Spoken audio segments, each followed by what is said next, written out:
In the hyper-connected, relentlessly documented landscape of the 21st century, our lives, friendships, and business deals are no longer private affairs. They are played out in real time on a public stage for a global audience to watch, judge, and dissect. Every like, every unfollow, every cryptic story, and every deleted comment can signal the beginning of a promising new alliance or the brutal, public end of one.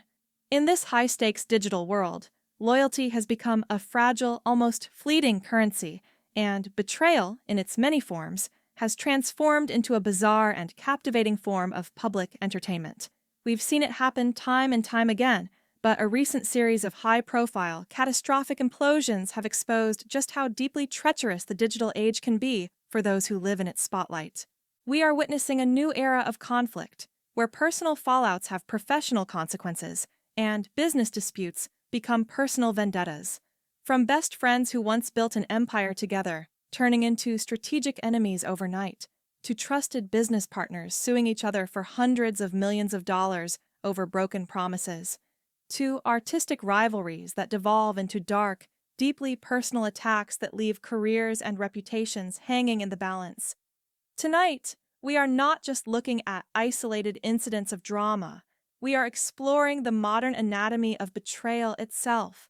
We'll use the shocking, intricate collapse of TANA MONGEAU's inner circle as our entry point to a much larger, more sinister story about what happens when loyalty dies and the cameras, inevitably, are still rolling. There is perhaps no more intimate, and therefore no more painful form of betrayal than one that occurs between best friends. For years, TANA MONGEAU and Brooke Schofield weren't just friends. They were a singular unit, a chaotic but powerful brand, the beating heart of the wildly popular canceled podcast. They constructed their empire on the seductive promise of radical transparency, sharing every messy detail of their lives with an audience of millions who felt like they were part of the inner circle. But that very transparency, the foundation of their success, would ultimately become their undoing. The official narrative for their podcast's sudden demise was internet hate, a simple and convenient scapegoat. But the real story, visible to their millions of followers through months of on-screen tension, was a slow, agonizing, and public erosion of trust. The ultimate act of betrayal in this sprawling saga wasn't a single, dramatic event, but rather a death by 1,000 cuts, followed by a series of cold, calculated maneuvers in the aftermath.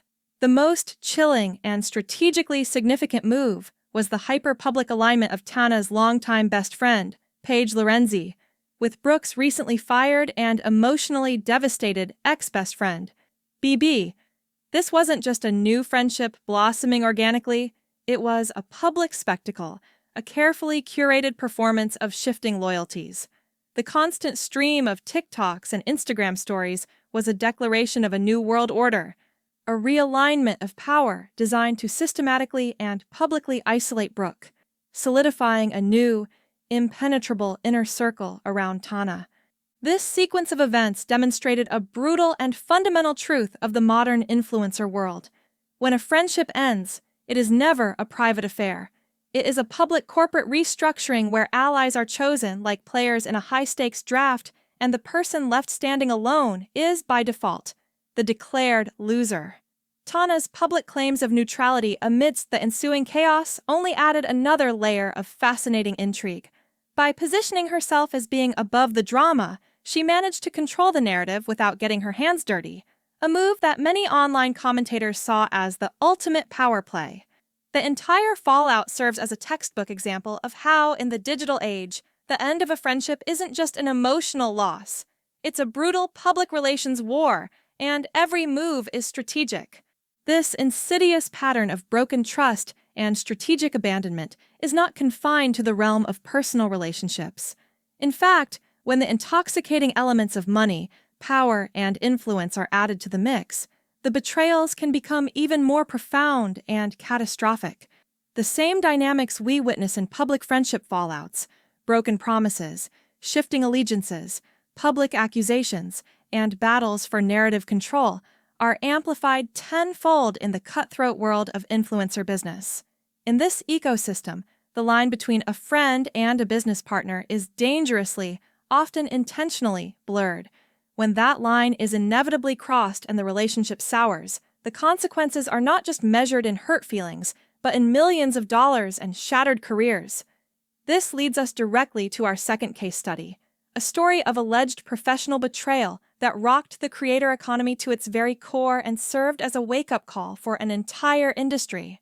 The story of the soda brand Poppi is a modern business fairy tale. It went from a small, unknown startup to a viral sensation, and ultimately a billion-dollar company, thanks in large part to its savvy and early adoption by the most influential figures on social media. One of its earliest and most powerful champions was the TikTok superstar and entrepreneur Josh Richards. According to his massive 9-figure lawsuit, his involvement wasn't casual. He wasn't just another influencer paid to hold a can. He claims his role was that of a foundational partner. He alleges that he used his unparalleled credibility and his vast network of creators to launch Poppi into the cultural stratosphere in exchange for a significant foundational equity stake in the company. In his telling, he wasn't just a promoter. He was an architect of the brand's success. The alleged betrayal came when the business fairy tale reached its spectacular climax. Poppi was acquired by a major beverage conglomerate in a deal reportedly worth over $1 billion. Its founders and early investors became fantastically wealthy overnight. But according to Josh's lawsuit, when it came time to pay up, his original equity deal was nowhere to be found. His lawsuit makes serious claims, alleging that the founders misled him, using his name, his face, and his influence to build their billion-dollar empire before effectively cutting him out of the massive payday. He is suing for fraud, breach of contract, and misrepresentation, claiming he was cheated out of what he was rightfully owed for the value he created. This case is far more than just a lawsuit. It has become a symbol of the dark side of the creator economy. It exposes the profound vulnerability of influencers who build brands on handshake deals and perceived trust, only to discover that when life-changing money is on the table, those promises can evaporate into thin air. It is a stark and brutal reminder that in the world of high-stakes business, a partner can become a sworn opponent with shocking and devastating speed. Betrayal, however, doesn't only manifest in the tangible worlds of friendship and finance. Sometimes it takes on a more complex, insidious, and deeply personal form, the betrayal of artistic respect and professional integrity. This brings us to the quiet but venomous feud that erupted between two of alternative music's most celebrated and critically acclaimed artists, Lana Del Rey and Ethel Cain. This wasn't a typical headline-grabbing celebrity spat. It was a slow-burning, psychologically complex conflict that eventually escalated into extremely serious accusations, leaving their devoted and often overlapping fan bases caught in the confusing and emotional crossfire. It began subtly, with what dedicated fans perceived as Ethel Cain copying the specific aesthetic of a now iconic photo Lana had taken with a shared ex-boyfriend. But it exploded into the public consciousness when Lana, an established music icon, released a song with lyrics that were a direct and unmistakable shot at Ethel, a rising star. The true and much darker nature of the betrayal, however, was revealed in Lana's own words in a detailed social media comment. She claimed her deep-seated anger was not about a boy or a photograph, but stemmed from years of alleged behind-the-scenes cruelty. Lana publicly accused Ethel of making fun of her weight and appearance in private, of creating disturbing and unflattering comparison photos, and of being obsessively and negatively fixated on her. This accusation transformed the entire narrative. It was no longer about artistic influence or a shared romantic interest. It was about a perceived betrayal of basic human decency and professional respect between two female artists in a notoriously competitive industry. It exposed a darker, more venomous side of artistic rivalry, where deeply personal attacks can become intertwined with professional jealousy. The feud became a flashpoint for conversations about power dynamics, artistic integrity, and the responsibility artists have to one another, leaving deep and lasting scars on the reputations of those involved. So, what do we see when we connect the dots between these seemingly disparate stories? From the calculated social maneuvers that dismantled TANA MONGEAU's inner circle, to the alleged financial deception at the heart of the Poppy lawsuit, to the deeply personal and psychological attacks that defined the Lana Del Rey and Ethel Cain feud, a clear, consistent, and deeply disturbing pattern emerges.